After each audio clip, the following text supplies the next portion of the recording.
O Nilson já está aqui com a gente, depois o Luigi. Então tá. Só inverter.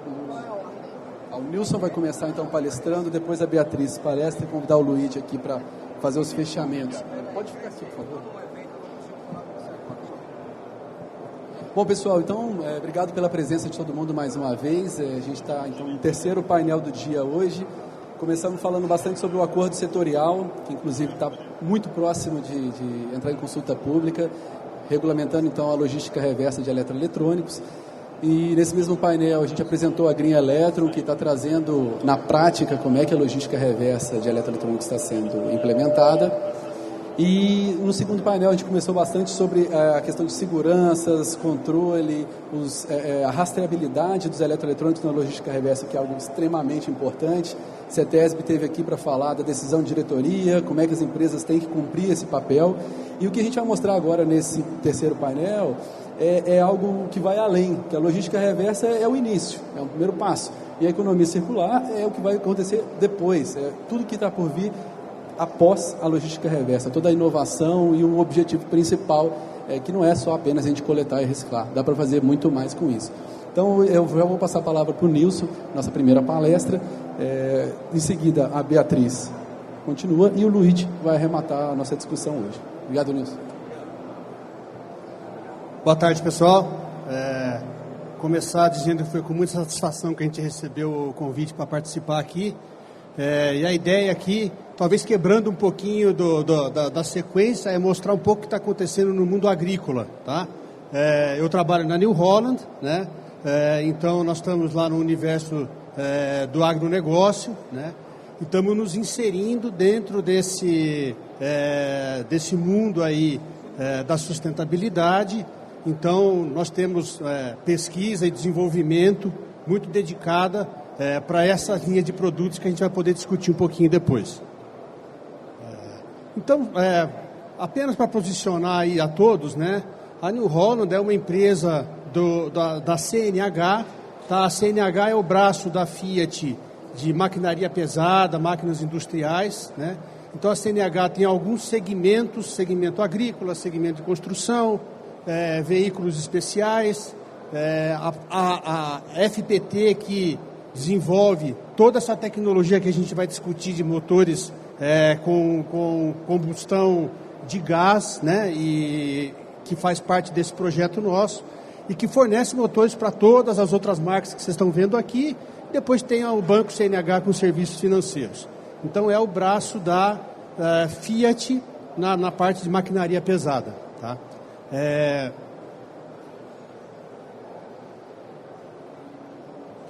A New Holland, pessoal, começou com o trabalho do trator metano, não é de hoje, né?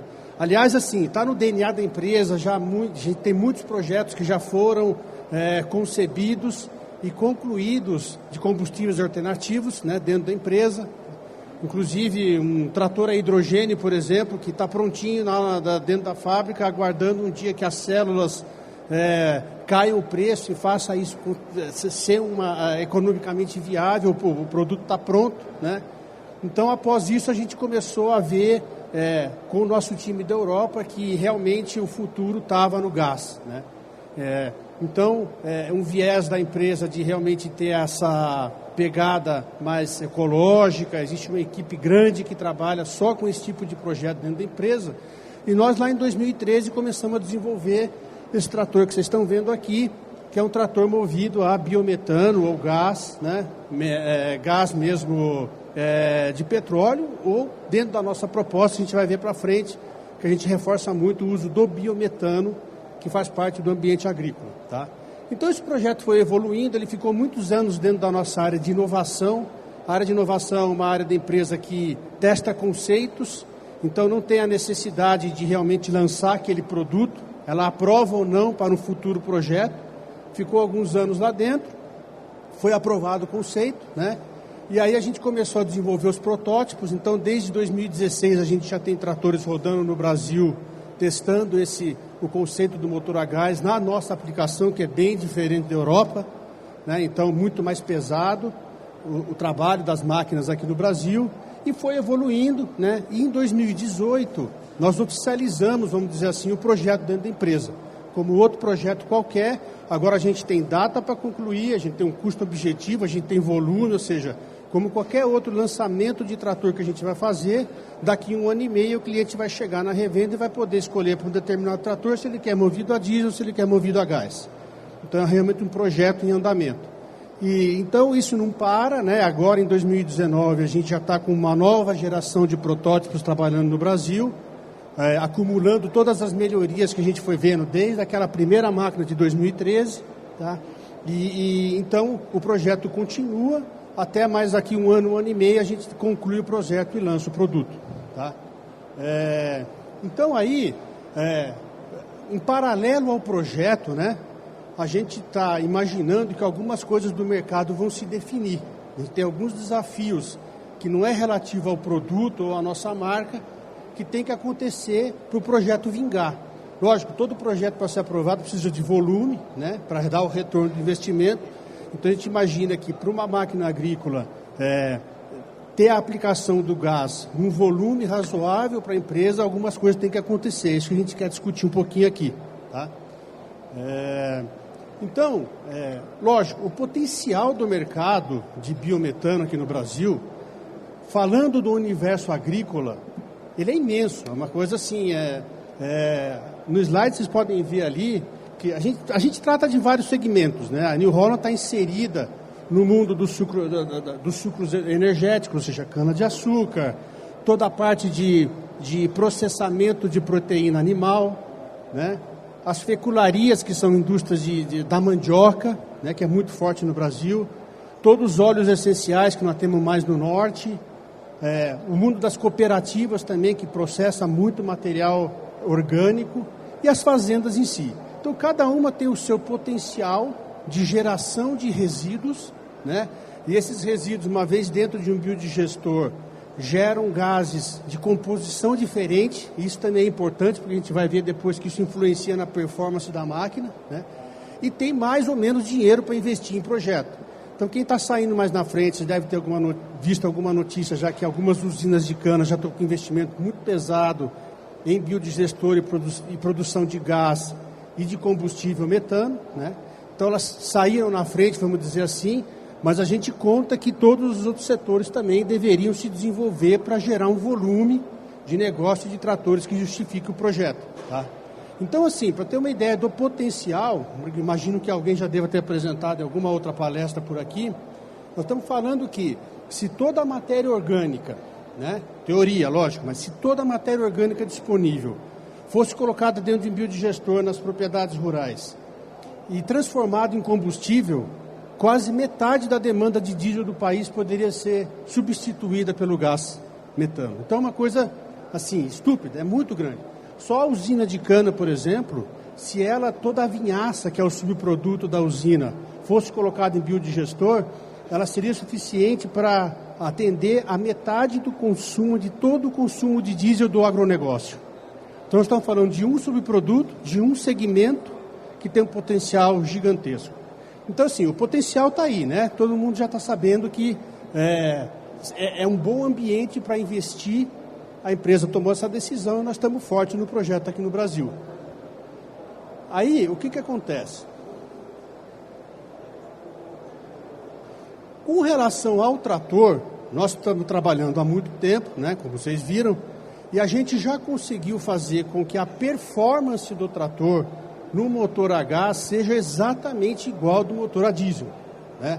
Quando vocês olharem ali naqueles gráficos, a curva de potência e torque, que é o que importa para um trator, né? Uma máquina agrícola, máquina agrícola não precisa de velocidade, ela precisa de força para puxar um implemento que está enterrado lá no chão.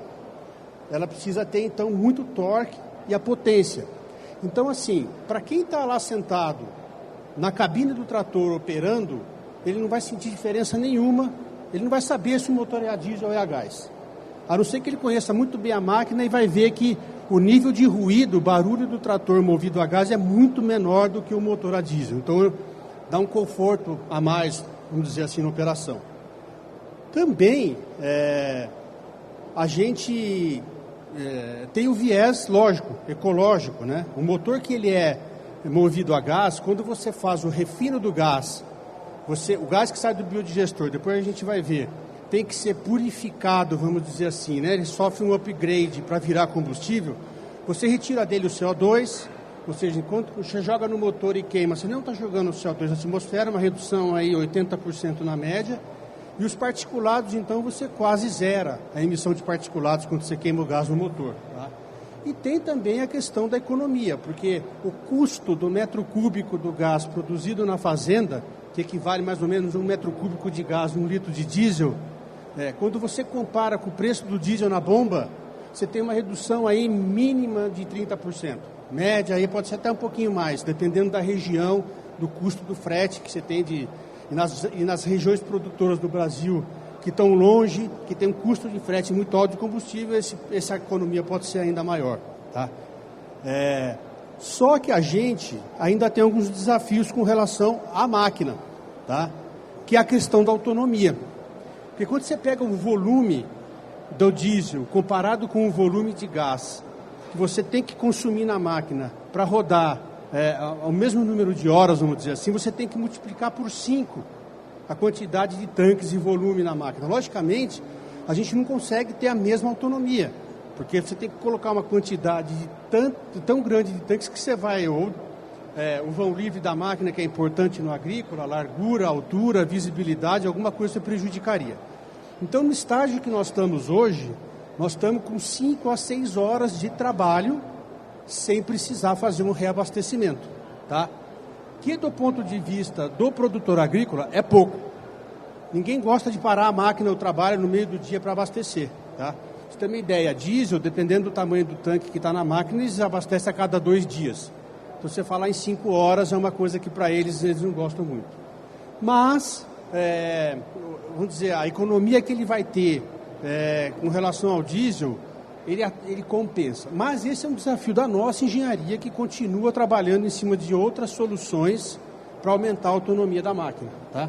Então, se a gente ainda tem algum desafio no projeto, é com relação à autonomia. Outro ponto que a gente gosta de discutir é a logística de distribuição, né? Porque se vocês olharem no mapa ali, ó, as grandes áreas produtoras agrícolas do Brasil estão nas manchas azuis, né? E uma distribuição centralizada de gás, através da rede nossa de gasoduto que a gente tem no Brasil, está na linha vermelha ali. Ou seja, eu tenho um gasoduto grande no litoral, tenho o da Bolívia, que vai me, vamos dizer, beneficiar um número muito pequeno de agricultores que estão na borda desses gasodutos. Todo esse pessoal que está nesse meião aí, ele não tem acesso ao gás de petróleo do gasoduto, tá? Então, para esse caso, a gente tem que pensar em 2 outras soluções. A primeira é uma produção distribuída. Imagina que você tem uma cooperativa ou que você tem uma integradora, né? No caso aqui eu pus uma foto da BRF, mas tem várias outras. O que acontece? Ele tem os associados, que fazem parte dessa cooperativa, que poderiam entregar a matéria orgânica para ser processada centralmente dentro de uma unidade dessa e depois, com uma frota dedicada, redistribuir o combustível, o gás, para esse mesmo pessoal que fez que enviou a matéria orgânica para ser processada. Então, é limitado aos membros dessa cooperativa, vamos dizer, mas você já consegue interiorizar um pouco mais. Aí, tem também, aí que entra a grande sacada que nós da New Holland estamos estimulando, é a produção descentralizada, ou seja, cada propriedade rural produz o seu próprio combustível, né? Então, seguindo esse ciclo que está aqui, ou seja, toda a matéria orgânica que está sendo produzida, dejetos de animais, resto de cultura, tudo pode ser jogado dentro de um biodigestor. Esse gera um gás que a gente chama do gás cru, né? Esse gás que não é refinado, que já tem alguma aplicação, pode ser usado em geradores, pode ser usado para um aquecimento de um balcão de um galpão de animais, né? Ou você faz a próxima fase, que é o refino, e transforma ele num combustível. Quando você transforma ele em combustível, aí você tem algumas opções também de aplicação desse gás. Você pode injetar numa rede de gás, se você estiver próximo a como é que fala? A linha de gás ali, né, nos gasodutos. você pode usar diretamente na sua frota de veículos dentro da fazenda. Essa é a nossa ideia, que o produtor fique independente na produção de combustível para as máquinas que ele usa dentro da fazenda, né? E aí, para isso, a FPT, que é a nossa empresa irmã que faz os motores, tem já soluções para essas aplicações de motores a gás, né? E nós, como New Holland, na parte do trator e colhedor e máquinas agrícolas, vamos desenvolvendo ao longo do tempo toda a nossa oferta de produto na opção de gás, tá? O refino do gás, pessoal, ele é importante porque você pega o gás cru que sai do biodigestor, ele só tem 60% de metano. O metano é o combustível. Fora isso, ele tem outros gases que ou são inertes, não tem nenhum efeito de queima dentro do motor, não gera potência, mas ocupa espaço, né, dentro do tanque, né? Ou você tem realmente os gases nocivos ao motor, né? O H2S gera aquela corrosão que vocês estão vendo na parte de cima ali das fotos, interna do motor, né?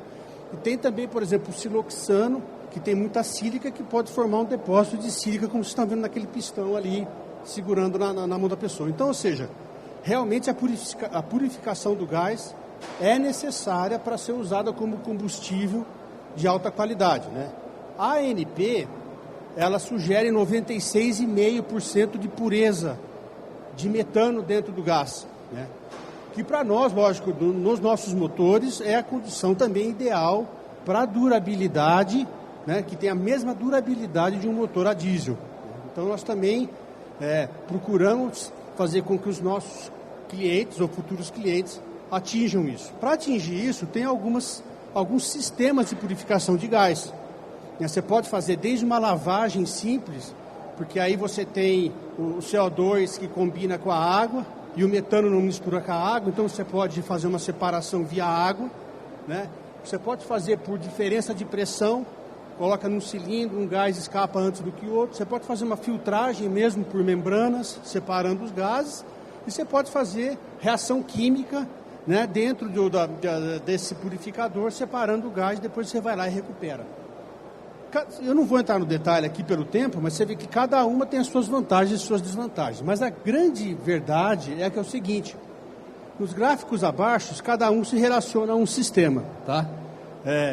Quanto menor a quantidade de gás que você tem que processar, o valor do investimento é maior, proporcionalmente. Então, quando você pega a realidade da média do tamanho e do poder de investimento dos agricultores do Brasil, né, na média, nós não temos hoje nenhuma empresa oferecendo um purificador de gás que atenda às demandas de baixo volume que tem nas fazendas, né, com um custo que seja razoável. Ou seja, hoje só existem equipamentos de escala industrial para purificação do gás, né, e não são, as fazendas não estão nessa escala, né, não é toda fazenda que tem o tamanho de uma usina de cana. Ok, a usina de cana foi lá, investiu, monta o sistema completo, não tem problema. Mas para gerar o volume, para povoar realmente o país com os tratores a gás e outros equipamentos que depois a gente pode vender, lógico, eu falo do trator, mas tudo que tem uma motorização a gás, você precisa atender à realidade do tamanho desse pessoal com equipamentos que caibam dentro do investimento que eles possam fazer. Hoje isso não existe, tá? Então, assim, já concluindo, né? O mercado do gás está aí, ele do biogás e do biometano, ele é muito forte, um potencial muito grande, como a gente viu. A nossa parte de fazer o desenvolvimento da máquina está seguindo os seus passos normais, então, ou seja, nós vamos concluir dentro do nosso tempo previsto, mas alguns desafios de acertar a cadeia de distribuição para cada segmento e uma opção realmente competitiva de refino do gás é o que está sendo o desafio agora, que a gente tem que vencer para realmente vingar esse mercado como um todo, tá? Eu não quis me alongar muito, eu quis só passar essa primeira ideia e depois talvez na troca de ideia, nas perguntas, a gente possa ir um pouco mais em detalhe. Tá bom, pessoal? Obrigado, viu? Eu vou deixar para o final, vou só mostrar umas inspirações. Nilson, pessoal, vamos deixar as perguntas para o final. Eu só queria fazer alguns comentários, até para provocar a plateia. Achei bem interessante, é um mercado até que desconhecia. mas você já colocou alguns pontos que tem tudo a ver, que é parar um pouco, mudar esse modelo mental nosso de pensar em resíduo e realmente em coproduto e como reaproveitar isso. A gente já viu alguns exemplos também na FIENG, lá em Minas, de projetos de simbiose industrial, onde o resíduo de uma empresa entra como produto da outra. Achei bem legal. Você já apresentou uma oportunidade gigantesca para os expositores dessa feira, que é esse mercado de purificadores de gás de geração distribuída, né, pelo que eu entendi. E não sei se está no escopo desse projeto, ou principalmente dos pequenos fornecedores, a questão do RenovaBio, que é uma lei de política de combustíveis que tem no Brasil nova, e acho que tem tudo a ver com o que você falou aqui. Então já lanço algumas provocações. Acho que eu deixo final do painel a gente junta tudo. Bia, por favor, assuma agora a ponta, todo seu.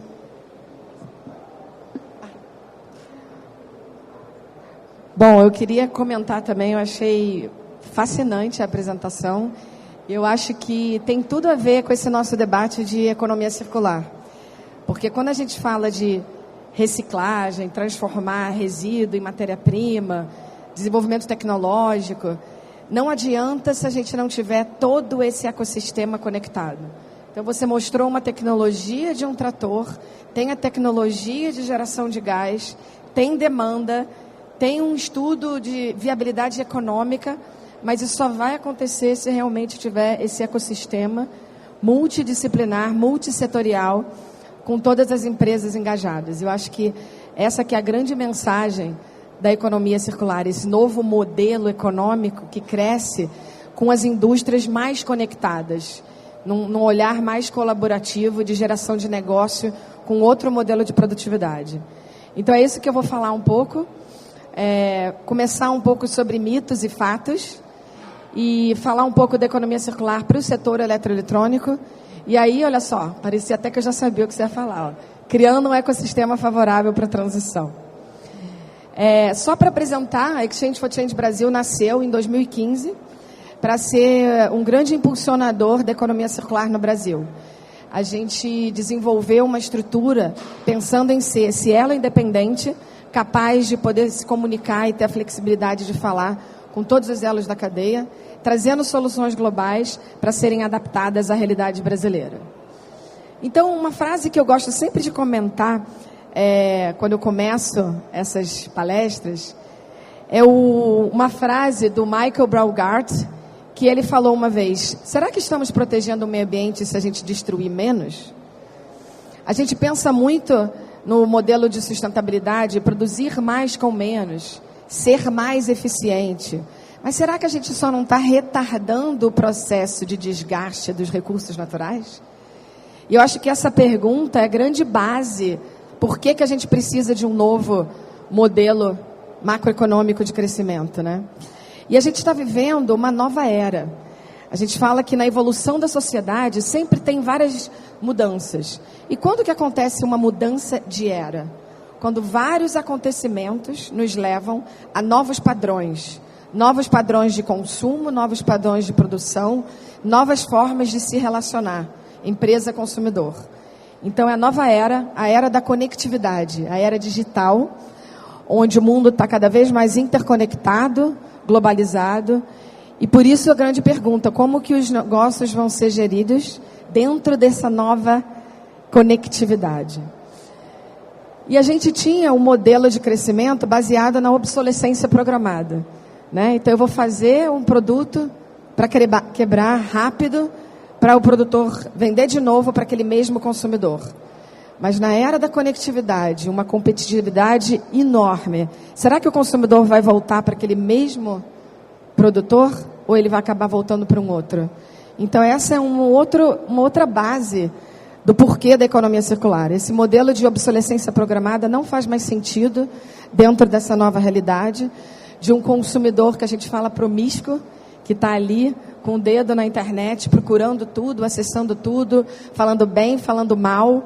Então a empresa tem que prestar muita atenção na qualidade dos seus produtos. E a gente fala que o diferencial competitivo passa a ser a geração de valor, não só mais custo e qualidade. Então, modelo produtivo diferente. E aí eu não poderia deixar de trazer, né, essa situação que eu acho que é muito simbólica esse caso de Brumadinho, que é o resultado de uma economia linear. Uma economia onde você explora o recurso natural, usa, joga fora. Nesse caso, bota na barragem. Ah, mas o que faz com ele? Ah, bota na barragem.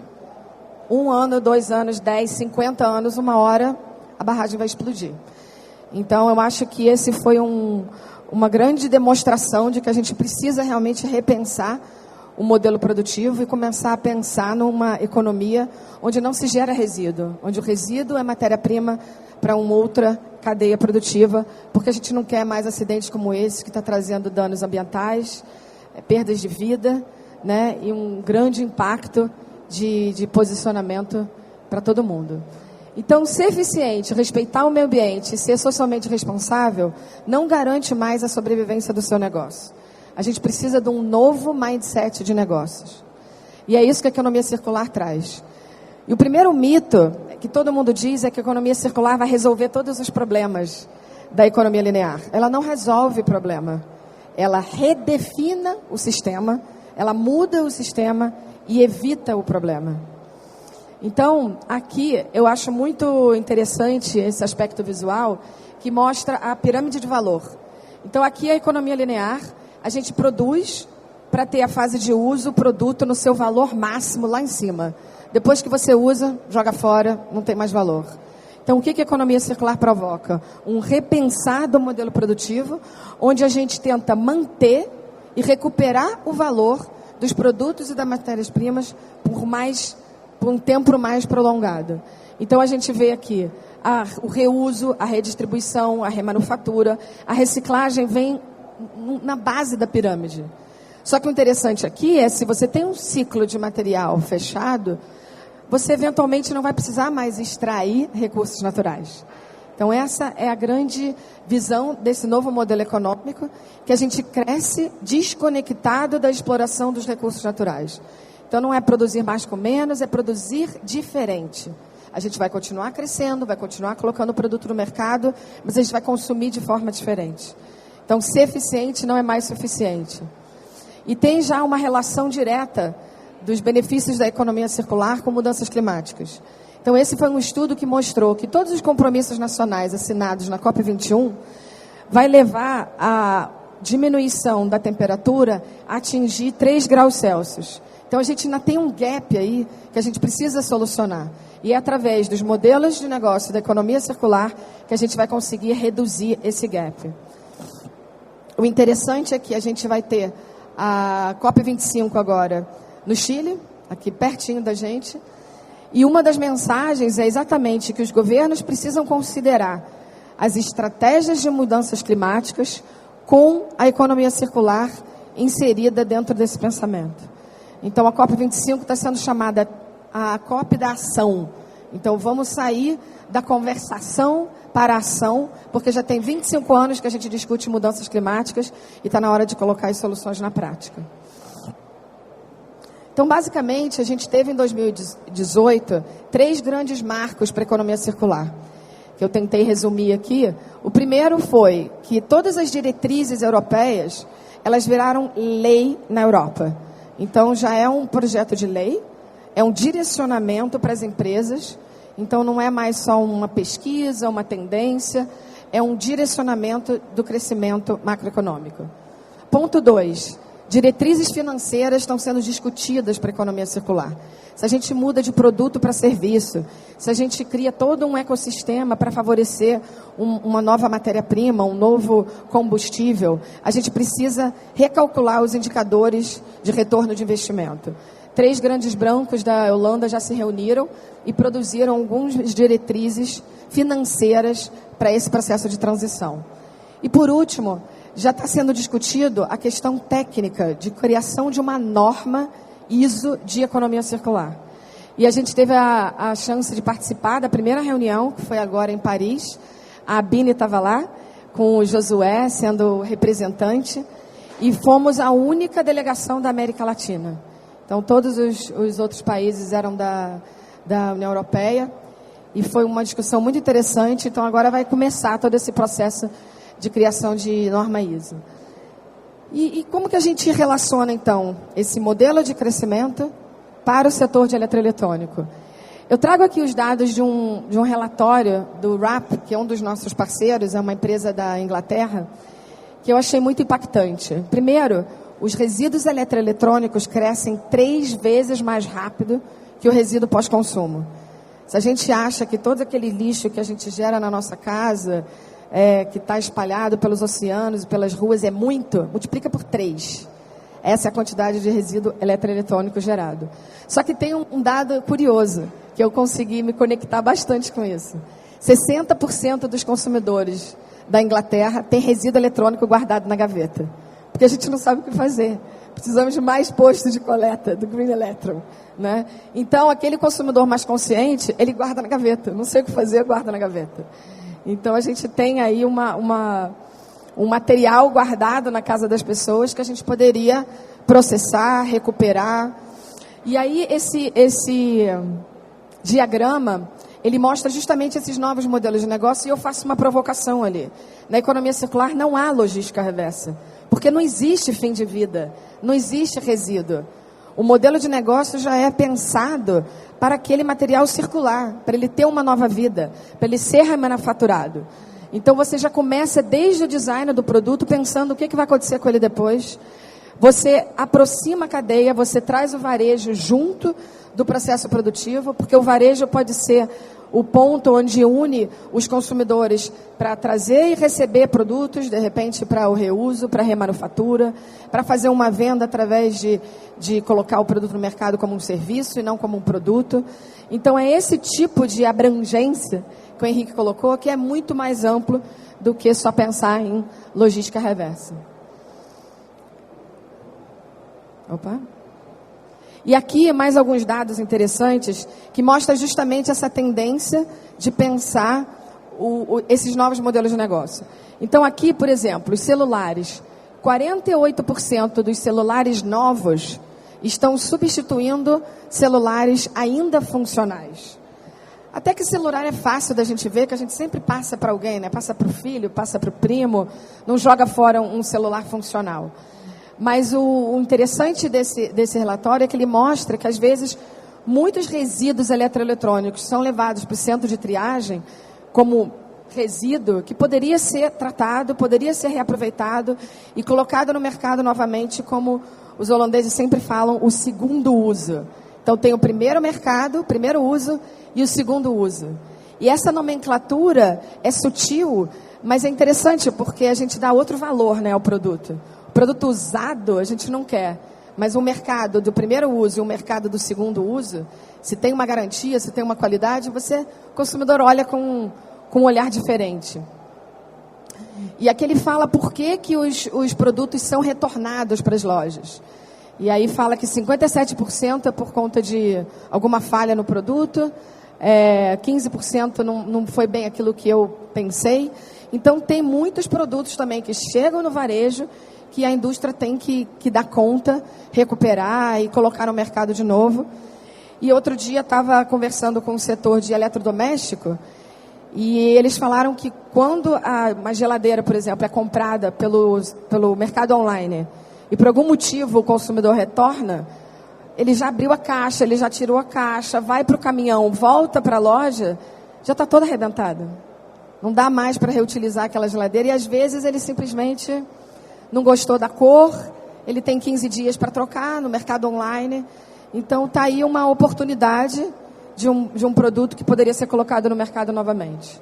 E aí entra, então, a questão da remanufatura. A gente trouxe um relatório do IRP, que é o International Resource Panel, que fez todo um estudo sobre os benefícios da remanufatura, tanto o benefício ambiental quanto o benefício econômico. Então, ele fala que a remanufatura é o próprio produtor recuperando aquele material. Então, ele coloca o mesmo produto com a qualidade de fábrica. Então, ele tem 40% de redução do custo de produção e 90% das emissões. Então, você está colocando o produto no segundo mercado e um produto que está totalmente adequado à qualidade, à performance, reduzindo o impacto ambiental e o impacto financeiro da cadeia. E aí eu trago um case que é da Caterpillar, que está um pouco conectado aí com o assunto anterior, Mas para dizer que, justamente, uma empresa que começou a olhar para o desenvolvimento do seu produto, um grande maquinário, e ele viu que 35% era o custo de produção de pessoal e 65% o custo de matéria-prima para fazer um trator. Então, como é que eu faço para reduzir o meu custo de produção? Eu vou recuperar esse produto. Então, ele está dando um foco na remanufatura e pensando num design para efetividade, não só a eficiência. Então, a economia circular traz esse olhar também, de direcionar para efetividade, o que realmente é a função e a solução que a gente quer dar para aquele produto. Não ser um processo mais eficiente possível. Então, basicamente, o que eu falo é que as regras do jogo mudaram. Então, a gente tem que reavaliar o processo produtivo, rever os nossos valores e as nossas relações. Na economia circular, o fornecedor passa a ser parceiro para a criação de novas soluções. E a gente tem que redefinir produtos e serviços, que é justamente quando a gente fala... Opa, para onde que eu tenho que apontar? Que a gente tem que falar de novos modelos de negócio. Então, o produto virando serviço. Então, aqui eles mostram o resultado final desse relatório, né, os grandes benefícios ambientais, os benefícios de economia de matéria-prima, os benefícios de redução de emissão, quando você acaba ganhando muito mais fidelidade do seu cliente também, passando por uma produção de serviço. Então, para finalizar, a gente precisa criar esse ecossistema favorável. Então, eu trago aqui rapidamente o resultado de uma pesquisa que foi feita, né, as empresas que já estão fazendo economia circular no Brasil, né, qual é a percepção? E aí a gente vê que a grande maioria, o que eles estão fazendo, na verdade, é recuperação de recurso, é reciclagem. Então, o que a gente está querendo transformar é justamente esse mindset produtivo. Então, o objetivo aqui... Ah, meu Deus. O objetivo que a gente trabalha com as empresas não é mostrar o que ela já está fazendo. É mostrar as oportunidades que podem ser criadas através desse mindset. Então, não é olhar para trás e dizer, eu já faço economia circular. Não, isso pode servir como base para entender o conceito. Mas o grande objetivo da transição é a gente olhar para frente e quais são as oportunidades de negócio que a gente pode gerar com esse novo modelo econômico. E aí a gente traz esse olhar estratégico, que é muito do que a gente tem trabalhado com as empresas. A gente tem que começar a olhar as 4 dimensões da economia circular. Então, não é só a parte de fluxo de materiais, é a parte da governança e a parte da geração de novos modelos de negócio. Então, a gente tem no ciclo de vida do produto, ele nasce com a matéria-prima, um design do produto, a proposta de valor para o mercado, o uso e o final de vida. Então, você pode estabelecer uma estratégia de economia circular baseada na percepção da organização, o olhar para dentro, como que eu vou redesenhar o meu produto, como que eu vou buscar novas matérias-primas, como que eu vou colocar um produto que ele possa ser remodelado, remanufaturado, ou eu posso ter uma estratégia com foco no consumidor, na perspectiva do usuário. Será que eu tenho um diferencial competitivo se eu transformar o meu produto em serviço? Né? Se eu oferecer incentivos para esse segundo uso, para a logística reversa? Então, basicamente, a gente diz que a gente tem que começar a ter esse olhar ampliado. Então, não é só pensar o fluxo de materiais e o design de produto. A gente tem que pensar os tipos de transações, as relações comerciais, como que eu posso oferecer performance para o meu consumidor. Não é só mais um produto, né? O produto é simbólico. E eu tenho que acabar olhando, ao longo da cadeia de valor, uma mudança de responsabilidade. Todos são responsáveis por transformar esse novo modelo de negócio. Então, basicamente, a gente fala que para realmente a transição acontecer, a gente precisa de muita parceria, muita cooperação, para a gente ver como que o caso que o Nilson trouxe precisa de todo mundo conversando junto. Não adianta ter só o trator, não adianta ter só a geração de gás. As coisas todas têm que se conversar e têm que ser desenvolvidas ao mesmo tempo. Senão a gente não consegue conectar tudo. E aí apenas só mais um caso que eu estava pesquisando da indústria de eletroeletrônico lá na Europa. Eles estão se reunindo, eles criaram uma Circular Initiative. Agora, no início desse ano, todos os vários elos da cadeia trabalhando com esse objetivo de repensar o produto, de fazer a reciclagem, de inserir resina reciclada nos eletroeletrônicos. Então, tem que trabalhar junto. E são esses modelos de ecossistema que a gente pretende trazer para o Brasil. Então, tem o caso do World Economic Forum, que ele fala da plataforma para aceleração da economia circular. Tem o caso do Canadá, que criou uma coalizão de economia circular, onde todos os elos da cadeia sentam em volta da mesa para discutir soluções práticas, novos indicadores, políticas públicas e realmente projetos transformadores. E aí, para finalizar, a gente está trabalhando já com várias empresas para criar esse ecossistema único e a gente espera lançar agora, no mês que vem, com algumas empresas pioneiras que já vão começar para a gente fazer essa provocação aí ao mercado brasileiro. Então, para fechar, a economia circular significa novas formas de produzir, novas formas de consumir e novas formas de se relacionar. Muito obrigada.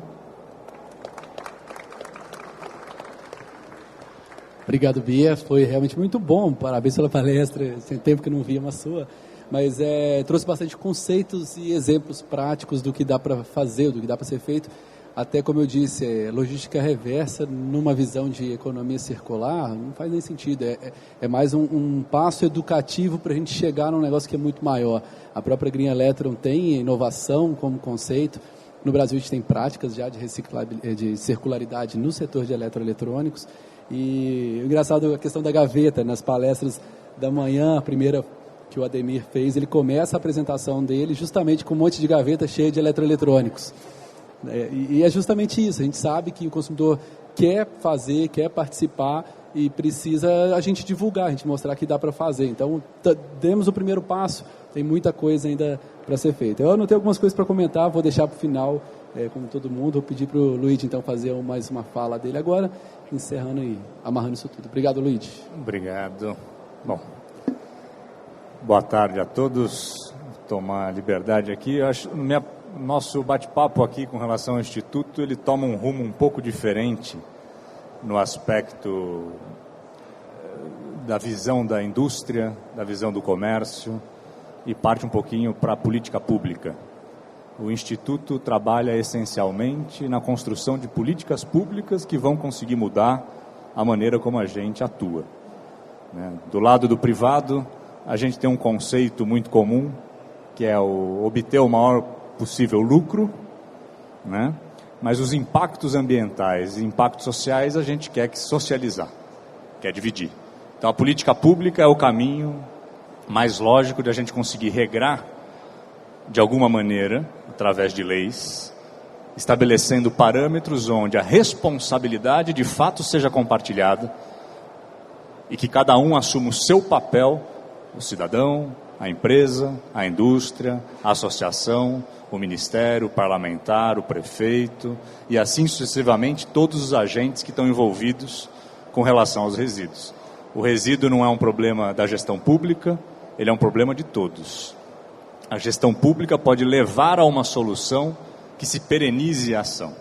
E o Instituto veio trabalhando essencialmente em buscar quais seriam os caminhos do Brasil para a gente chegar num ponto de viabilidade onde a gente respeite o tempo, a cultura, a necessidade de recursos, a legislação pertinente, a opinião e os pontos de vista dos agentes variados que a gente tem no Brasil, que não são poucos, para assim chegar numa política que possa ser aplicada.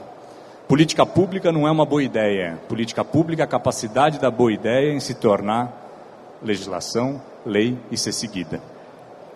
E esse debate que é o que o Instituto vem fazendo, trabalhando em todas as esferas de governo, com o Parlamento, no Executivo Federal, Executivo Estadual, as casas legislativas dos estados, as casas legislativas dos municípios, os executivos municipais, principalmente olhando aquilo que traz viabilidade, que o mundo provou para a gente que é o caminho, que se não houver regionalização, a gente não tira do papel os desenvolvimentos daquilo que é comum a todos.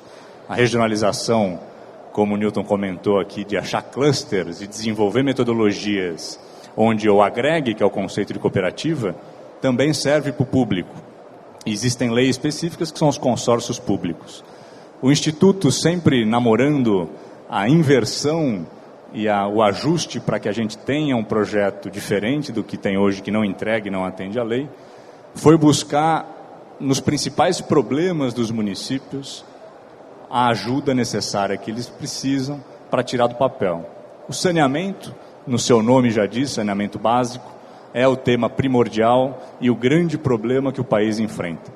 Sem um alicerce sólido, que é o saneamento básico, não existe desenvolvimento de país. Sem IDH, os índices de desenvolvimento humano não permitem desenvolvimentos sustentáveis de nenhum projeto econômico, por mais milagroso que ele seja. Então, desenvolver aquilo que precisa de fato, ajudar os municípios, os estados, a se desenvolver nas políticas, gastando menos, atendendo à lei e tendo mais eficiência. Então o Instituto vem hoje, através de acordos de cooperação técnica não onerosos, ou seja, o Instituto ele auxilia consórcios, municípios e estados, sem nenhum tipo de ônus, a gente não cobra, a gente coloca a nossa equipe e as equipes, os stakeholders que estão junto com a gente para apoiar o pensamento e o desenvolvimento, sempre seguindo uma regra básica, analisando o plano dentro da área pública é o conjunto de leis que vai estabelecer o regramento daquele tema. Então, o plano de saneamento cria condições do mercado se desenvolver. Ele baliza o mercado, ele não hiperdefine, ele baliza, permitindo que cada localidade desenvolva o seu modelo de desenvolvimento, permitindo a criatividade, o engajamento local. E a partir de plano bem estruturado, projeto bem estruturado, se tem empreendimento bem estruturado. Sempre respeitando segurança jurídica, viabilidade econômico-financeira e técnica e a estratégia de comunicação. Comunicação não a propaganda, mas o entendimento e a leitura dos agentes daquela localidade, o que cada um pensa e como eu faço para não haver uma impugnação, não haver uma judicialização, que é onde ocorrem os atrasos e onde o recurso deixa de entrar para o desenvolvimento do projeto. Então o Instituto hoje ele atende alguns estados, alguns consórcios, algumas associações, em busca de construir aquilo que é mais básico para que uma cidade se torne inteligente. Cidade inteligente para a gente não é a cidade que tem a melhor internet, o melhor pacote de dados, a internet mais barata, a internet no ônibus, mas sim aquela cidade que se preocupa com aquilo que o seu cidadão mais necessita. E nesse desenvolvimento, o saneamento, que abarca todo esse tema da sustentabilidade, é o principal, por um único aspecto. A sustentabilidade financeira do município hoje é o grande problema do país. Hoje, em média, 88% dos municípios do Brasil não geram nem 16 centavos para cada real gasto. Ele precisa de 84 centavos de fora para conseguir o break-even point dos seus custos de orçamento municipal. Por incrível que pareça, saúde é o primeiro gasto, educação o segundo gasto e disposição de resíduos sólidos o terceiro gasto. Então, se vê que se gasta rios de dinheiro para não atender a lei e ainda assim impactar o meio ambiente. Então, quando a gente começa a analisar a sustentabilidade, a economia circular do modelo de gestão atual que se tem tradicionalmente, que são os aterros, eu começo a analisar que eu preciso mudar. Então, falando especificamente dos resíduos sólidos, como modelo do que a gente pretende fazer, se eu respeitar a lei, que é a PNRS, a Política Nacional de Resíduos Sólidos, instalada em 2010, são 9 anos já que ela vem, no caso do Estado de São Paulo, desde 2006, a gente tem 2 pontos faltantes. Todo prefeito faz coleta, transporte e destinação. Tratamento e educação não existe. E eu não conheço outro meio de mudar um mecanismo se não for através da educação, principalmente de quem está crescendo. Como que eu vou formar o meu cidadão?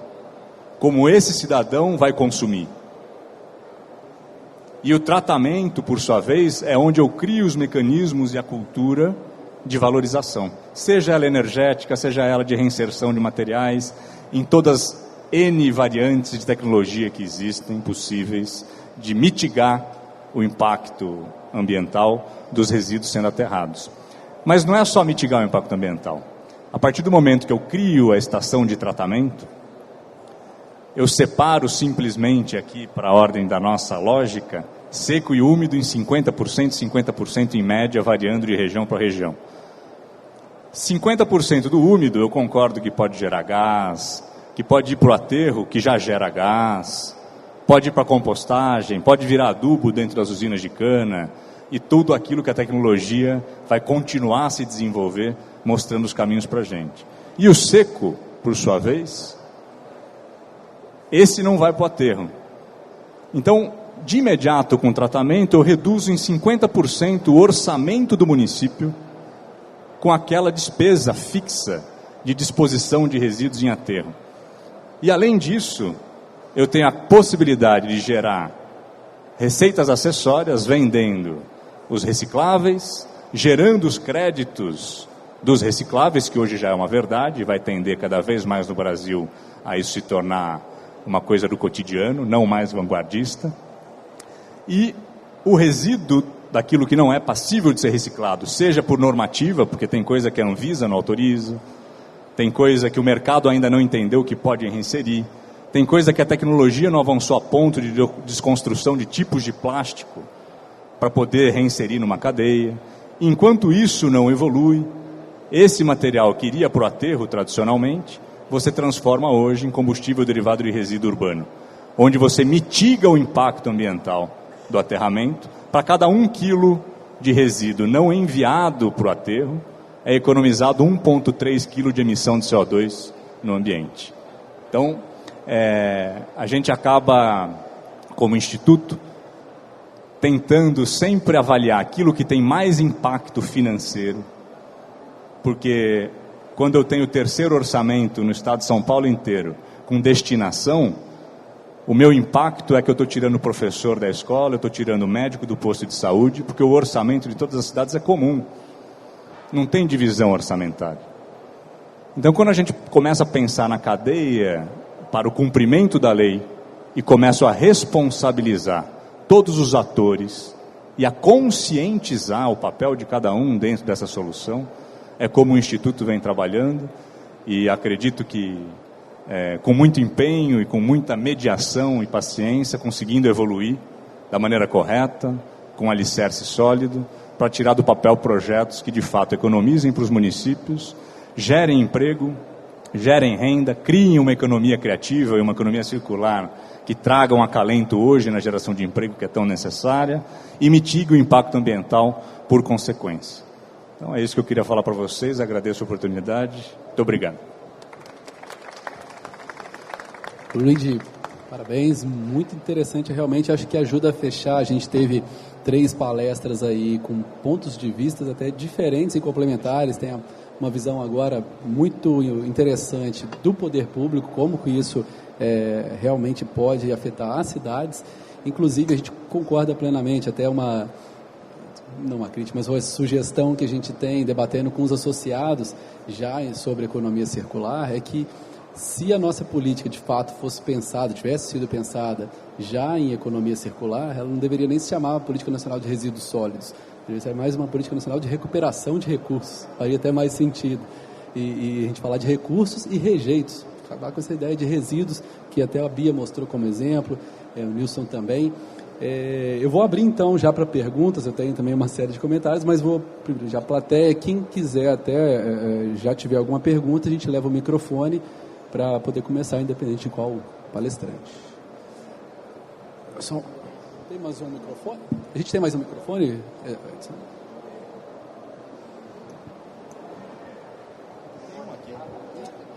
Oi, boa tarde. Meu nome é Cássia, eu sou da área de energia elétrica, mudando um pouquinho aqui a área de eletroeletrônicos, mas eu queria perguntar para a Bia, porque assim, hoje a energia renovável é um braço da economia circular para prover energia limpa. Mas como uma empresa de energia renovável pode ser circular e não somente participar dessa circularidade?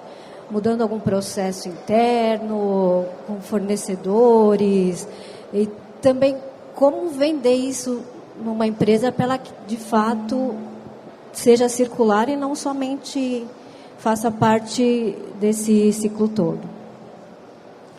Obrigada pela pergunta.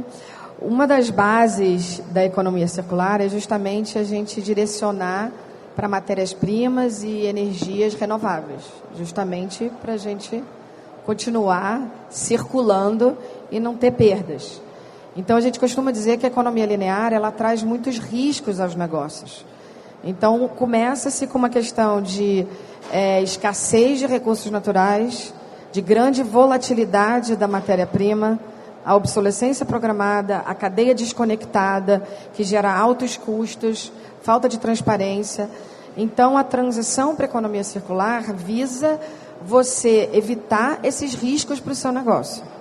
Então, você tem que estar inserido e olhar, como eu falei, o seu fornecedor pode ser o seu parceiro no desenvolvimento de solução. Uma cadeia altamente conectada, você não consegue mais desenvolver uma grande solução sozinha. Você pode estar transferindo o problema de um lugar para o outro.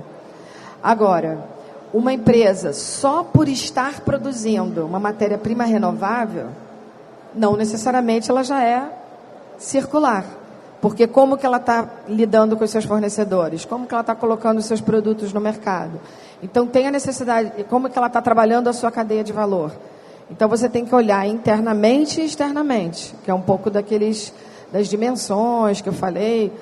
Um caso mais simples de visualizar, por exemplo, biomateriais, bioembalagens. A gente está com uma grande discussão sobre plástico. Vamos banir os descartáveis. A grande solução é uma embalagem descartável, mas biodegradável.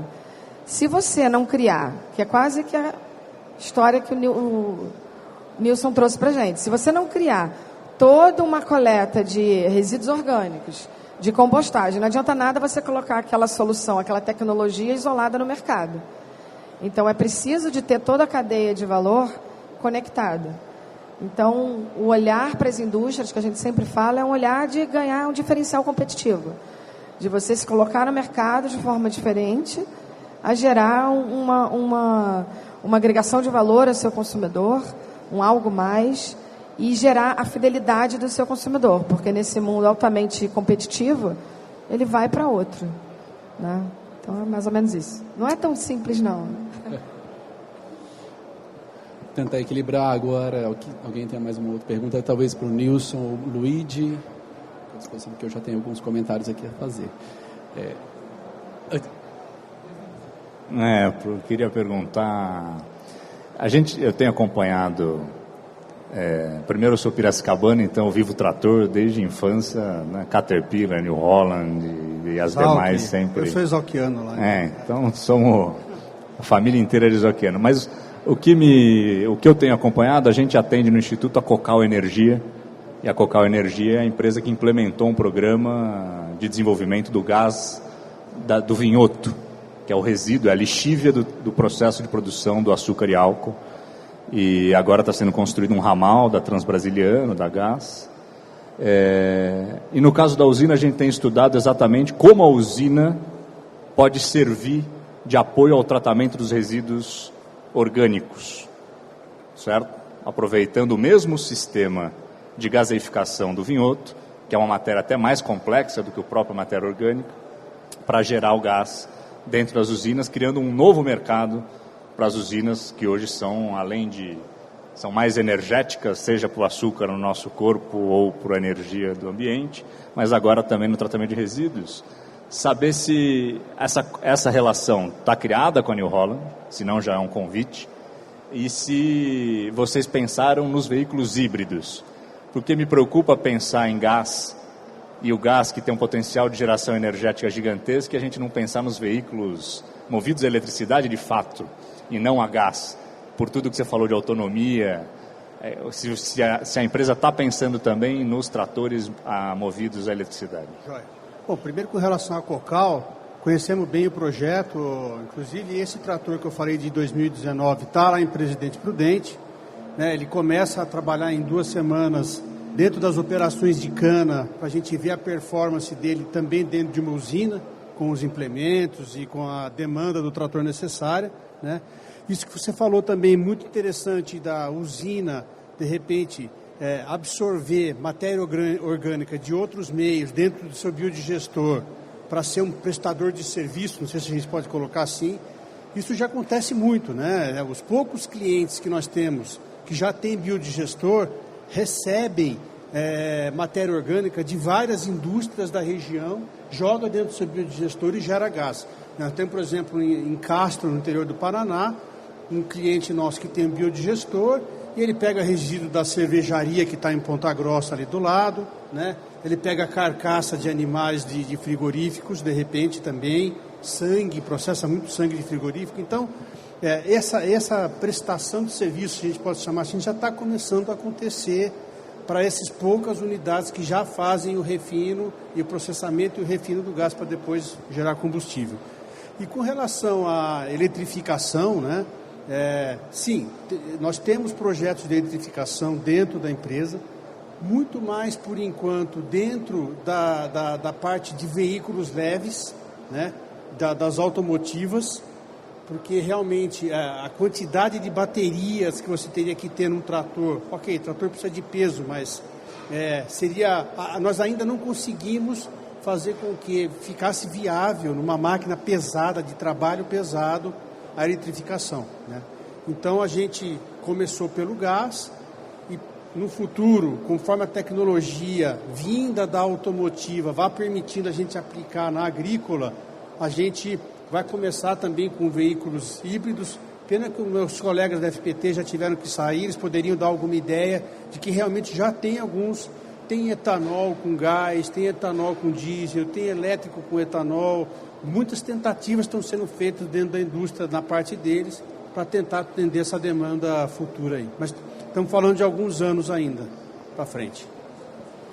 Legal, eu queria ouvir um pouquinho mais do Luigi, não sei se alguém tem alguma pergunta específica. Por favor, o microfone, Jéssica, senão leva. Oi, boa tarde a todos. Eu sou a Giovana, eu faço engenharia de produção na UFSCar. Eu sou da equipe do MBA de Inovação e Tecnologia da UFSCar e também da Liga de Empreendedorismo e Inovação da UFSCar Sorocaba. Bom, estou nervosa. A pergunta que eu tenho para o Luigi é relacionada à educação, já que eu sou estudante e eu ainda estou no segundo ano de faculdade, então acho que eu não vi tudo sobre engenharia de produção. Eu sei que a gente estuda sobre economia circular, mas eu achei muito interessante quando você disse que o governo se preocupa em todas as etapas de recolher, não todas as etapas, né, mas recolher o material, levar para os aterros, mas acaba não investindo na parte de educação para as crianças. Então você cresce sabendo que você tem que ganhar um celular, jogar aquilo no lixo. Então eu queria saber de vocês, o que vocês acham que nós, alunos, podemos fazer para contribuir com essa educação mais sustentável? Então, eu estou realmente disposta a mudar e, como a gente faz parte de uma entidade estudantil, eu acho que a gente tem grande poder.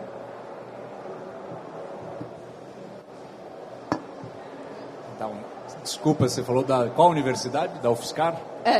Legal. Então, você vê, a UFSCar ela tem lá um parque de desenvolvimento tecnológico super bacana. Acho que a primeira coisa é a gente mudar o conceito de como a área pública e as empresas enxergam as universidades.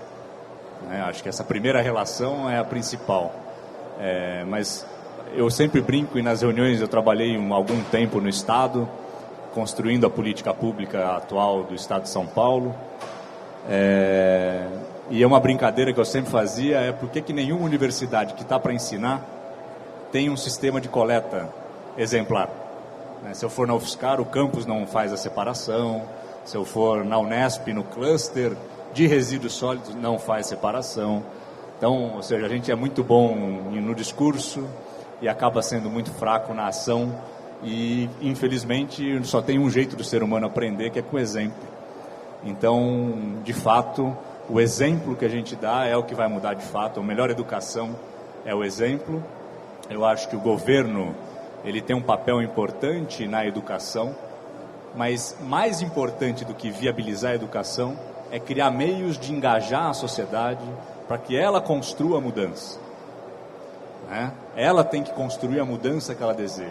O papel do governo, se a gente vai falar numa mudança de era, e é isso que eu acho que a sociedade tem clamado, é quais são os caminhos que os governantes e os governos vão criar para que a sociedade seja ouvida de maneira mais rápida, mais ágil, e que as ações em prol daquilo que a gente considera qualidade de vida sejam implementadas e votadas ao contrário daquilo que Brasília acha ou que o Estado acha. Então, aproximar a política pública do povo é o melhor caminho da educação. Então não é educação ambiental somente na escola, é isso que eu queria dizer, ou na universidade. Isso a gente muda com pequenas atitudes. Isso é a vontade de um professor, muda um ambiente inteiro. Então, no conceito de como você pode mudar, é sendo o que você já é e sendo um exemplo para todo mundo que está à sua volta. Eu acho que é isso que a gente tem que começar a se preocupar, com esse eu coletivo, não mais eu por mim mesmo. Eu só quero complementar, eu acho que você não precisa fazer nada, você já é a mudança. Na medida que você tem a tua tomada de decisão, eu vou comprar esse produto, não vou comprar aquele. Eu vou seguir essa empresa, não vou seguir essa empresa. Isso vale para todos nós, todos somos consumidores e o poder de decisão está nas nossas mãos, nas nossas decisões. Você já ouviu falar de uma menina de 15 anos da Suécia chamada Greta Thunberg? Ela resolveu sair da escola, bater na porta do parlamento sueco e falar: eu não saio daqui enquanto vocês não tomarem uma decisão de realmente trabalhar para reduzir as questões das mudanças climáticas. E ela criou uma iniciativa chamada School Strike. Então, toda sexta-feira ela sai do colégio e vai para lá e através simplesmente dos estudos, hoje em dia, na era da conectividade, você tem acesso a um monte de informação e muitas vezes a gente vê a primeira era onde os jovens estão educando os adultos. Então, vocês são a mudança. O que você pode fazer é realmente inspirar outros jovens a fazer diferente, bater lá na porta do coordenador da universidade e falar: vamos fazer coleta seletiva, peraí, temos que fazer. E eu acho que isso é todo mundo. Eu costumo dizer que a transição acontece quando a gente gera a consciência de que um novo modelo de negócio faz sentido. E eu acho que a gente não tem como esconder que a gente precisa ir numa outra direção. Então, como empresário, como cidadão, a gente tem essa consciência e a gente vai decidir o que a gente quer fazer. Seja na decisão dos produtos, seja na decisão de escolher uma empresa ou outra para a gente consumir. Obrigada. Perfeito. Pessoal, acho que ainda tem tempo para mais uma rodada de perguntas, desde que a gente seja bem objetivo nas perguntas e nas respostas. Já vi que tem uma pergunta aqui. Eu só ia fazer já de cara uma para o Luigi, para puxar esse gancho também, que você falou um negócio interessante, Luigi, sobre fazer Brasília ouvir a gente e não ser mais uma política que eles entendam necessárias e realmente sejam políticas que façam sentido para a gente, para o dia a dia. E você falou muito dos municípios que a maioria deles nem tem verba suficiente para se manter e em Brasília debatem a criação de mais 500 municípios. Então, é um exemplo prático do que você falou, que está em descompasso. E existe também a frente parlamentar para o saneamento. E aí minha pergunta é nessa linha: se o Instituto já está conectado com essa frente, se essa frente de fato está falando o que a população quer levar até lá, e se eles vão levar essa pauta de resíduos para desonerar os municípios. Como é que tá? Obrigado pela pergunta. À frente do saneamento, acho que é legal contar essa história. E agradeço muito a pergunta, porque acho um ponto que eu não tinha colocado. A frente do saneamento, ela foi criada a partir de uma ação do Instituto. Mas diferente. Foi a primeira frente parlamentar criada a partir de um manifesto de ações da sociedade civil. A gente juntou instituições, associações, escrevemos um manifesto e entregamos num evento, no Seminário Internacional da Água, que é um evento paralelo do Fórum Mundial da Água, um manifesto para a criação da Frente Parlamentar do Saneamento. Com algumas questões falando tanto as justificativas do porquê montar, mas algumas linhas de pensamento que evoluem aquilo que estava sendo pensado pelas MPs, tanto a 844 quanto a 868. Então, o Instituto ele se aproximou, então hoje a gente fomenta a Frente Parlamentar, a gente ofereceu o Instituto para a Frente Parlamentar, e para se aproximar dos municípios e ouvir a sociedade de fato e as associações locais, a gente criou um programa de 5 eventos regionais que depois vão culminar em eventos em cada estado. Então começa com região Nordeste, Centro-Oeste, Sudeste, Norte, Sul, fazendo eventos levando à frente parlamentar para debater a PL do saneamento na localidade. Porque não tem nada na PL do saneamento que vá ser cobrado com mais afirmação do que os municípios já não possam estar fazendo. Não tem nenhum mistério na PL do saneamento que vá votar e a partir de amanhã está pronto, está resolvido e agora a gente vai. Não existe isso. O trabalho começa de dentro para fora. Então o objetivo da PL é exatamente criar o engajamento na localidade, trazendo a regionalização como ponto principal da solução. A gente tem 95% dos municípios com menos de 50 mil habitantes no Brasil. Metade disso até 15 mil e aí é piramidal. 1.000, 2.000, 3.000, mais municípios aí para vir. Talvez não venha porque existe uma outra lei que já está tendo votar, que é a desemancipação até, que é uma consequência da Alemanha. A Alemanha tem desemancipação de municípios. Então, você tem alguma questão que vai acabar sendo... Mas eu não me preocupo muito com a evolução desse aspecto do município, e sim, se a gente tiver unidades de desenvolvimento regionais, onde a governança é da localidade, aquilo se pereniza. Quando a governança é de cima para baixo, troca o governo, acaba o projeto. Então, é isso que a sociedade, a UFSCar, a universidade, esse engajamento tem que começar a entender. Se a gente quer mudar o nosso país, vai começar pela nossa rua, pelo nosso bairro, pela escola dos nossos filhos, pelas nossas atitudes comuns do cotidiano, como consumo. Senão não existe Brasília, não existe o Estado, ninguém se mobiliza. Então acho que, não sei se eu respondi, mas... Excelente, acho que foi ótimo e bom saber que o Instituto de fato está por trás. A gente acho que tem muito a contribuir também. Esse painel já está rendendo bons frutos. A gente já tem mais um listado para fazer pergunta, por favor, para quem quer. Bom, obrigado, Henrique. Boa tarde. Na verdade, não seria nenhuma pergunta, seria uma provocação, talvez um encerramento, sem tirar a palavra do mediador. Um pouco de encontro até com o que o Luiz falou agora do setor público. Mas, na verdade, meu nome é Diogo Campos, eu sou da Estre Ambiental.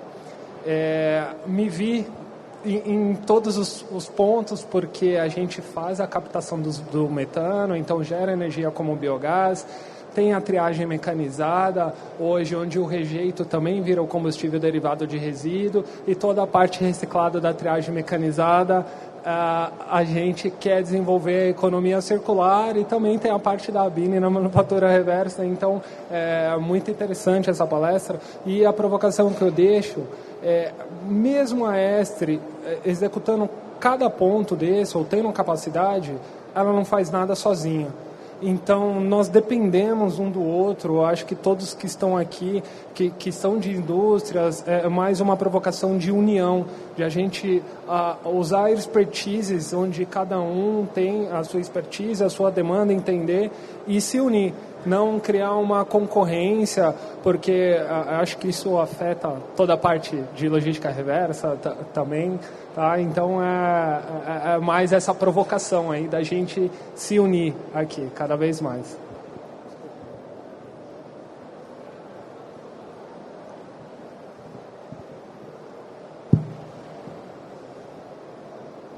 Acho que acabou a bateria desse aí. Vamos trocar a pilha. Eu acho que faz todo sentido. Foi bastante comentada essa questão de conexões e isso gerar oportunidades. Mas eu vou guardar, então, para ter essa fala no final, porque o Marcelo também queria fazer um comentário aqui, e aí depois eu abro para cada um, então, fazer um encerramento, uma última fala, tá certo? Boa tarde, meu nome é Marcelo Souza, sou da indústria Fox. Temos algumas iniciativas na frente de economia circular, tanto na questão de remanufatura quanto de produtos. Eu, particularmente, acredito muito que a economia circular ela é um fator extremamente ligado a achatamento de distribuição de classes. Então a gente tem alguns estudos nessa linha, mas hoje eu vou fugir um pouquinho do nosso trabalho do dia a dia. Eu quero vir aqui para o meu amigo italiano, para o Luigi. Recentemente eu estive no Agreste do Brasil Piauí. E é um agreste meio difícil de falar que é o agreste, porque eu estava numa cidade de 80 mil pessoas. E nessa cidade de 80 mil pessoas, que ela está entre então as maiores cidades do Piauí, é uma cidade de extrema importância para o estado, chamado Picos. Realmente é uma cidade que impacta profundamente na economia do estado. E eu presenciei grande parte do esgoto da cidade ao ar livre. Ao ar livre. Melhorou? Melhorou. Ao ar livre. Então, quando a gente se fala de saneamento, e a gente está aqui em São Paulo é São Paulo, né? 70 quilômetros aqui a gente tem grande concentração do PIB. Como que você, no Instituto, tem visto as políticas governamentais relacionadas ao saneamento, todo o conceito que você apresentou, quando nós falamos, por exemplo, de uma cidade de extrema relevância num estado, uma cidade de mais de 80 mil habitantes, ainda tendo esgoto correndo ao céu aberto e com problemas de vigilância sanitária, porque grande parte da carne é comercializada por animais que foram criados em pastos abertos, ou seja, elas acabam tendo contato direto com o esgoto que corre ao ar livre. Você poderia comentar, pela sua experiência e pelo que vocês têm desenvolvido no Instituto, como que está o achatamento de qualidades de saneamento, por exemplo, da federação? Bom, isso a gente acabou de ter aí uma série de... teve o relatório da ABS, o relatório da ACEMAI, o SNIS. Agora, essa semana a gente teve o relatório do Trata Brasil. Então a gente tem, hoje dados não nos faltam, certo? Dados constituídos pelo público faltam e muito. Então a coleta de dados hoje que a gente precisa para conseguir construir um diagnóstico de cada região, cada vez vai ser mais comum, para poder ter uma tomada de decisão baseado em fatos reais, certo? E não virtuais, como é o SNIS, como são hoje os dados que o governo se baseia para tomar uma decisão. Então a qualificação dos dados, para mim, é o primeiro elemento chave para a gente saber como a gente vai mudar a postura de tratar o saneamento. Vou te explicar por quê. A partir do momento que eu crio e coleto dados de maneira regional, a entender a viabilidade econômico-financeira e a sustentabilidade econômico-financeira daquela região, eu começo a analisar quantos municípios eu tenho que agregar para gerar um projeto de viabilidade. Certo? Se eu não consigo gerar a viabilidade necessária, que isso não vai ter para todo o Brasil, até por densidade demográfica, distância, eu tenho que construir modelos onde eu tiro do Estado, digo Estado, União, municípios, o próprio Estado, o custeio do todo. E começo a destinar recurso público para onde não se sustenta sozinho. O que não pode hoje é o público sustentar tudo, sendo que tem coisas que poderiam ter a viabilidade econômica e financeira sem o custeio do governo. Então eu preciso qualificar o meu gasto. Aquilo que tem viabilidade se autossustenta, eu dou o plug and play, vamos aí. E o outro meio eu tenho que manter uma sustentabilidade financeira, ou montando o fundo garantidor para viabilizar aquele projeto, ou fazendo um orçamento cruzado através de todos os órgãos existentes, para começar a fomentar. O que é inaceitável é ter esgoto a céu aberto no século XXI. Né? Mas o Piauí, para você, né, você analisa o Piauí, o governador Wellington Dias, ele tem tentado avançar e muito, mas tem batido muito a cabeça a partir do momento que eu não crio aquilo que a gente falou aqui, que é o engajamento. Ele tentou lançar 8 PPPs de saneamento e todas estão com risco de ser judicializadas. Por quê? O projeto é ruim? Pode ser que tenha um ou outro projeto ruim, mas todo o projeto é ruim? Ou será que faltou incluir todos os atores no debate para lançar um projeto para o cidadão? O cidadão não quer saber se o deputado ou o MP não se interessaram pelo projeto do executivo. O cidadão quer o tratamento do saneamento, é responsabilidade de quem foi eleito entender que ele precisa mediar relações para constituir a prestação de serviço. Então as eleições do ano que vem estão aí para a gente começar essa mudança, em eleger os gestores do século XXI, que são mais mediadores do que idealizadores. Ideias todo mundo tem, agora a aplicação da ideia necessita de pessoas que escutem mais e falem menos. Perfeito. Pessoal, então a gente está chegando de fato ao final do nosso painel. Eu vou abrir ainda para os comentários finais. Mas antes disso, eu tenho um livro aqui sobre economia circular que foi publicado por um parceiro nosso, Carlos Odi, que conhece bastante sobre isso. E eu queria presentear para alguém da plateia, e na verdade eu queria chamar a nossa colega da UFSCar, que foi a que se demonstrou uma pergunta que eu acho que motivou a resposta da maioria dos palestrantes aqui, que é justamente sobre como colocar isso para acontecer, como fazer isso acontecer, como ser a mudança. Então eu queria te convidar, te dar esse livro de presente, espero que você use muito bem.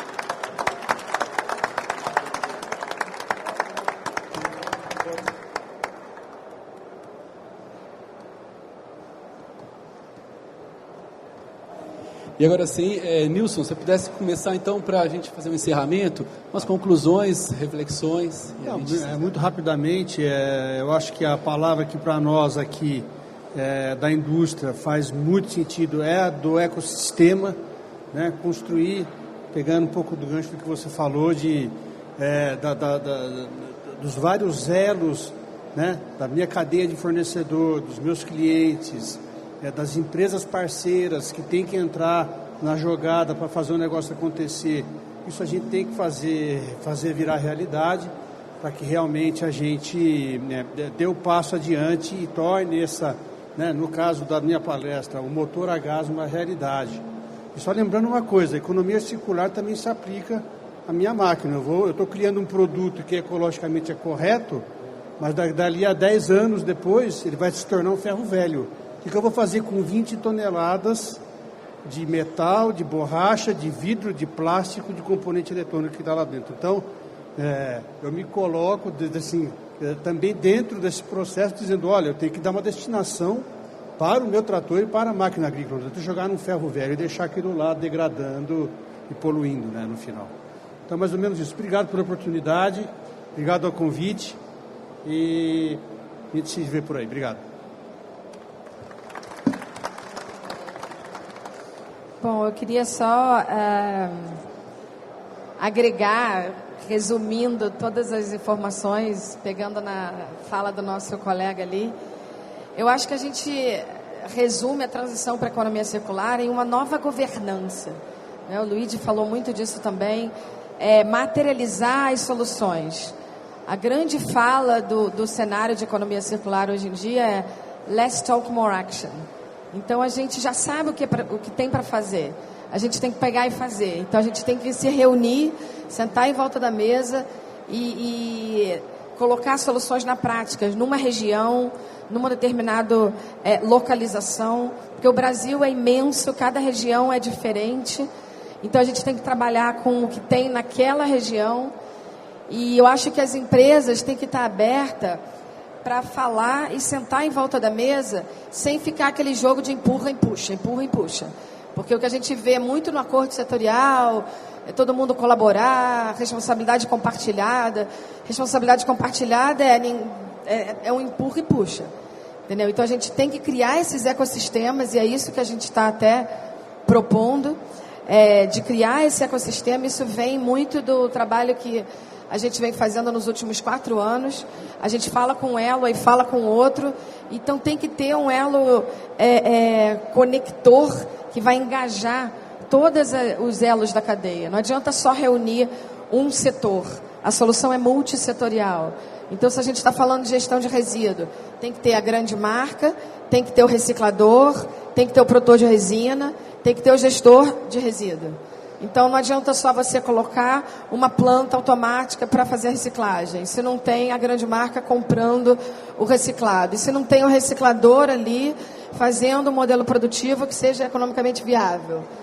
Então, é um trabalho realmente de tentar soluções práticas. Eu acho que é isso que é o nosso caminho. e a nossa reflexão como indústria, como que dentro do meu ecossistema eu posso puxar e ser um líder dessa transição, como que eu posso puxar a minha cadeia para pensar diferente e me colocar à disposição para ter esse mindset diferente, né? Não produzir mais lâmpada, produzir energia elétrica. Então eu queria agradecer também, eu acho que esse tipo de evento é muito importante para agregar todo mundo, fazer a gente pensar e unir realmente a cadeia através de associações para a gente gerar projetos práticos regionais. Não é, Luíde? Conte com a gente também. Obrigada. Bom, eu já falei muito, costumo falar muito sempre, mas é mais, acho que agradecer a oportunidade em falar, né? Que o FIE proporcionou um evento super legal, a proposição disso. Eu acho que isso é o principal, debater, cada vez mais debater, mais pessoas falando sobre as mesmas questões. Isso aí é complementar a questão que você falou, se o resíduo entra na PL do saneamento. Essa foi a primeira coisa que a gente pediu para o relator, a gente dá a consultoria técnica para a relatoria da PL do saneamento, através do Instituto.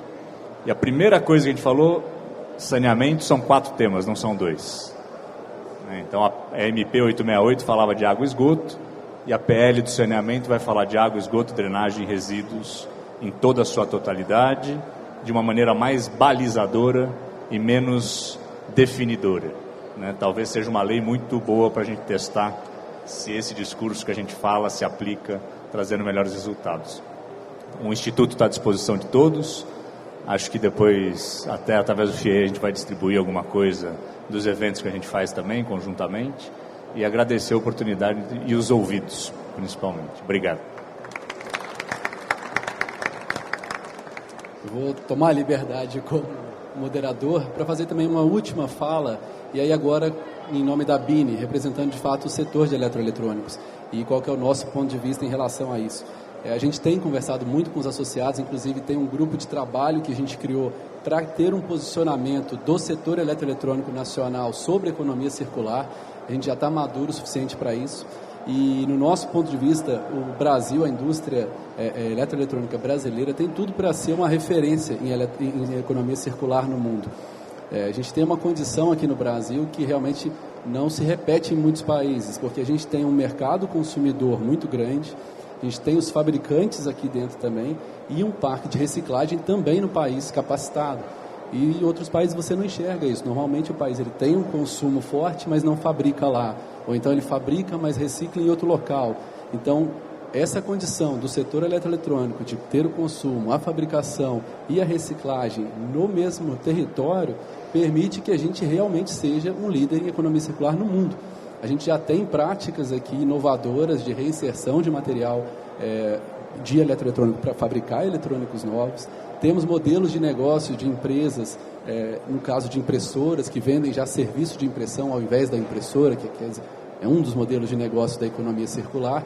E eu realmente acredito que a BINE e os seus associados têm tudo para puxar essa liderança aqui. Então, o papel do consumidor também é muito importante, inclusive privilegiando as empresas que estão tomando a liderança, tomando a ação proativa nessa questão. Então é fundamental a participação do consumidor tendo essa diferenciação, que isso motivaria realmente muito mais o avanço, inclusive o poder público também sendo aí o carro, a locomotiva que vai puxar todo esse movimento.